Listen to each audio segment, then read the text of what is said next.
مردوں کو کبھی بھی برے الفاظ سے یاد مت کریں، ہمیشہ شر سے دور رہو اور شر تم سے دور رہے گا، اس لیے کہ شر سے ہی شر پیدا ہوتا ہے۔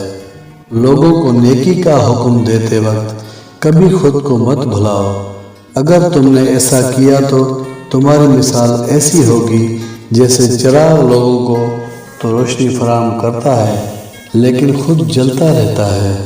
چھوٹے کاموں کو حقیر مت سمجھو، کیونکہ چھوٹے کام ہی بڑے نیک کام کرنے کا سبب بنتے ہیں۔ تو رحم کرے گا تو تجھ پر رحم کیا جائے گا، تو بھلائی کرے گا تو بھلائی پائے گا۔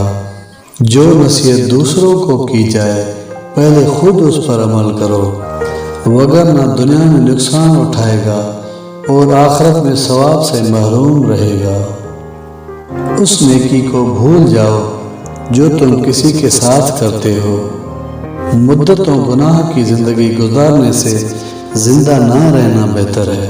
3 لوگ ایسے ہیں جو کبھی گناہ نہیں کرتے لیکن پھر بھی ناپسندیدہ ہوتے ہیں، ایک لالچی، دوسرا متکبر اور بہت زیادہ کھانے والا۔ عقل مند کی بات کو اللہ کی تائید حاصل ہوتی ہے۔ اللہ تعالیٰ سے ڈر اور ریاکاری سے خدا کے ڈر کا مظاہرہ نہ کر، اس وجہ سے تیری عزت کریں اور تیرا دل حقیقتاً گناہ گار ہو۔